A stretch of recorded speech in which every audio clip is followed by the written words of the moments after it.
Hi అండి, ఎలా ఉన్నారు? Welcome to my channel. ఈరోజు మనము బియ్యం రవ్వ గోధుమ రవ్వతో ఉప్మా చేసుకుందాము.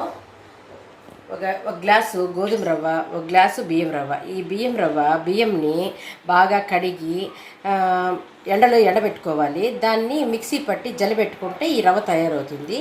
దీనిలో ఆయిల్ లేకుండా బాగా వేయించుకొని స్టోర్ చేసుకొని ఫ్రిడ్జ్లో పెట్టుకుంటే చాలా రోజులు ఉంటుంది. బయట పెట్టుకున్నా ఏం పాడవదు, ఆయిల్ వేయం కాబట్టి బాగుంటుంది. దీన్ని 2 రవ్వలు వేసి ఉప్మా చేసుకుందాము రండి. స్టవ్ కడాయి పెట్టుకొని దానిలో ఆయిల్ వేసుకుందాము. ఒక 2 గరిటెలు అనుకోండి. ఆయిల్ వేసుకొని ఆయిల్ వేడెక్కిన తర్వాత ఆవాలు వేసుకుందాం. కడాయి పెట్టుకొని ఆయిల్ వేసుకున్నాం కదా, ఆవాలు ఒక అర స్పూను ఆవాలు, కొద్దిగా జీలకర్ర, కొంచెం చిట్టపట్టలాడేంత వరకు పెడతాము. ఆనియన్స్ వేసుకుందాము. 2 ఆనియన్స్ వేసుకున్నాను. 2 గ్లాసులు రవ్వకి 2 ఆనియన్స్ వేస్తాను.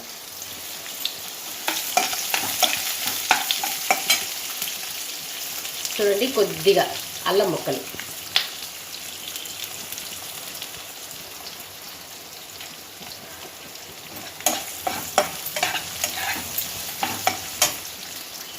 ఒక 4 పచ్చిమిరపకాయలు చిన్న ముక్కలుగా తరిగి వేసుకోవాలి. దాంట్లోనే కరివేపాకు, జీడిపప్పులు, కొద్దిగా జీడిపప్పు,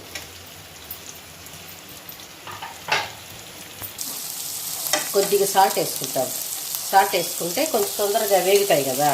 ఎక్కువసేపు వేగాల్సిన పని లేదు, కొంచెంసేపు వేగితే సరిపోతుంది.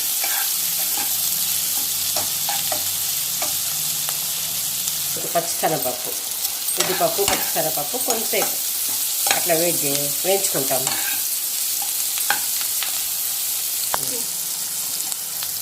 ఇది వేగేంతసేపట్లో మనం 1 గ్లాస్కి 3 గ్లాసులు వాటరు ఒక గిన్నెలో పక్కన స్టవ్ మీద పెట్టి దాంట్లో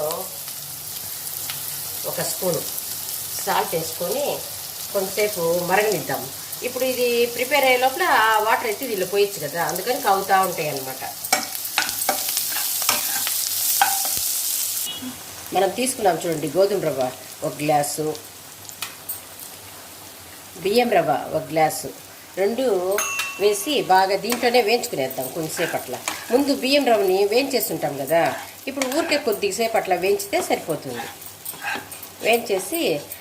వేయించేసింది కొంచెంసేపే అట్లా వేయించేసి ఆపేద్దాం స్టవ్. ఇదో వేగిపోయింది కదా. అటుపక్క చూడండి, వాటరు తెలుగుతూ ఉండే కదా, దాన్ని ఎత్తి దీనిలో పట్ట. ఇప్పుడు స్టవ్ ఇక్కడ ఆపేస్తాను.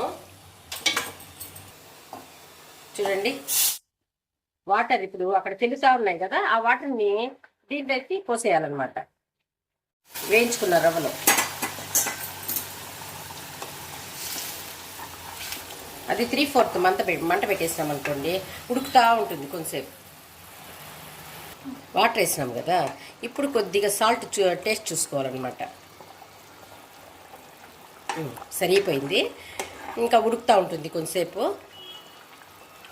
చూడండి, దగ్గరకు వస్తూ ఉంటుంది. ఇంకా కొంచెం లూజ్ కావాలనుకుంటే కొద్దిగా వాటర్ ఎక్కువ పోసుకోవచ్చు, లేదంటే ఇంకొంచెం దగ్గరకు వస్తే సరిపోతుంది, ఉప్మా రెడీ అయిపోతుంది.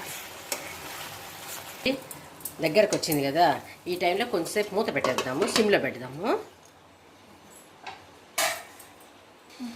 ఇప్పుడు మూత తీసి చూద్దాము.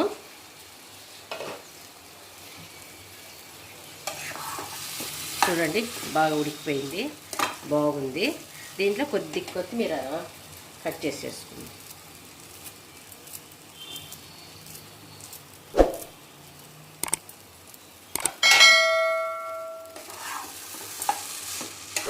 అంతే, ఈ బియ్యం రవ్వ గోధుమ రవ్వ ఉప్మా రెడీ అయిపోయినట్టే.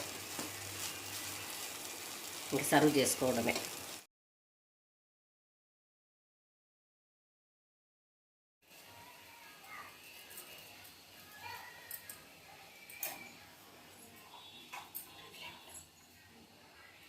కొద్దిగా ఆవకాయ పచ్చడి కానీ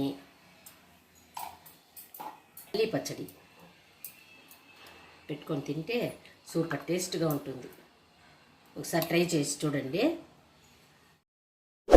ఈ వీడియో కనుక మీకు నచ్చినట్లయితే like, share and subscribe to my channel.